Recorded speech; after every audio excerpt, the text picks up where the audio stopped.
Assalamualaikum warahmatullahi wabarakatuh. Perkenalkan, nama saya Andini Larasati. Saya berasal dari Prodi Akuntansi Universitas Aisyah Yogyakarta. Saya akan membacakan riwayat hidup Ibu Siti Bariyah. Siti Bariyah adalah salah satu murid perempuan Kiai Haji Ahmad Dahlan. Ia merupakan putri dari Lurah Haji Hashim. Secara khusus ia diminta oleh Kiai Haji Ahmad Dahlan untuk belajar di sekolah Belanda. Siti Bariyah merupakan ketua pertama Aisyah. Ia lahir pada tahun 1325 Hijriah atau 1907 Masehi. Ia merupakan putri dari Lurah Haji Hashim dan masih bersaudara dengan Kiai Haji Bagus Hadikusma, HM Suja, H. Fakhrodin, dan Siti Munjiah. Mereka inilah yang kemudian dikenal dengan nama Bani Hashim. Siti Bariyah menikah dengan Muhammad Wasim, putra Kiai Haji Ibrahim, yang merupakan adik Nyai Ahmad Dahlan. Pernikahan endogami merupakan kebiasaan yang lumrah di masyarakat Kauman saat itu. Seperti halnya penduduk Kauman yang lain, Muhammad Wasim juga merupakan pengusaha batik. Usaha ini merupakan warisan dari ayahnya. Oleh karena itu, tidak mengherankan jika Siti Bariyah Wasim juga dikenal sebagai pedagang batik. Siti Bariyah memiliki 3 orang anak, yaitu Siti Antoraj, Ijtanon, dan Fuad. Pendidikan. Siti Bariyah bersama dengan 2 orang perempuan Kauman lainnya, yaitu Siti Wadingah dan Siti Dawimah, diperintah oleh Kiai Haji Ahmad Dahlan untuk mengenyam pendidikan di Neutral Maize School di Ngopasan. Perintah Kiai Haji Ahmad Dahlan ini ditujukan untuk memberikan perempuan kesempatan untuk memperoleh pendidikan formal, suatu hal yang sangat langka bagi kaum perempuan pada masa itu. Tidak sedikit yang menentang perbuatan Kiai Haji Ahmad Dahlan itu. Untuk mengimbangi pengaruh dari sekolah kolonial, Kiai Haji Ahmad Dahlan mendidik mereka dalam pengajian Sapa Tresna yang kemudian menjadi Aisyah.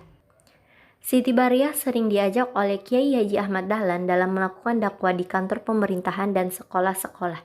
Siti Bariyah termasuk salah satu murid yang paling menonjol di antara murid-murid Kiai Haji Ahmad Dahlan bersama dengan Siti Wasilah. Siti Bariyah mahir berbahasa Belanda dan Melayu, sementara Siti Wasilah memiliki kemampuan melantunkan ayat-ayat Al-Quran. Perpaduan di antara kedua inilah yang dipergunakan oleh Kiai Haji Ahmad Dahlan dalam memulai dakwanya. Siti Wasilah membacakan ayat Al-Quran, sementara Siti Bariyah menerjemahkannya dalam bahasa Melayu dan Belanda.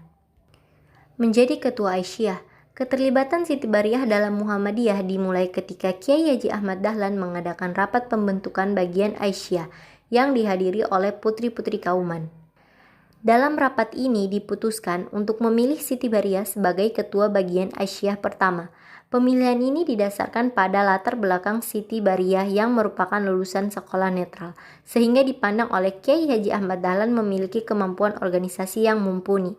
Ia menjabat sebagai ketua Aisyah sejak tahun 1917 hingga tahun 1920 dan terpilih lagi tahun 1927. Pada masa kepemimpinan Nyai Ahmad Dahlan, Siti Bariyah dipercaya menjadi wakil ketua. Menulis tafsir Muhammadiyah. Setelah Kiai Haji Ahmad Dahlan wafat, Muhammadiyah dipimpin oleh Kiai Haji Ibrahim. Pada masa ini, Siti Bariyah dipercaya oleh Kiai Haji Ibrahim untuk merumuskan tafsir Muhammadiyah yang terbit dengan nomor 9 tahun keempat bulan September tahun 1923. Dalam artikel Tafsir Maksud Muhammadiyah, Siti Bariyah menulis perbandingan pendidikan Islam, khususnya pesantren yang tertinggal kualitasnya jika dibandingkan dengan pendidikan pemerintah kolonial saat itu.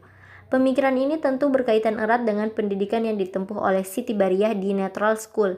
Dalam artikel ini, Siti Bariyah menyebutkan bahwa Muhammadiyah didirikan untuk menggembirakan pengajaran dan pelajaran Islam di Hindia Timur. Pendidikan Muhammadiyah memuat ilmu agama dan ilmu umum, hal yang tidak ditemukan dalam pesantren saat itu. Tafsir Siti Bariyah kemudian diurai oleh Kiai Haji Mas Mansur pada masa selanjutnya dengan judul Tafsir Langkah Muhammadiyah.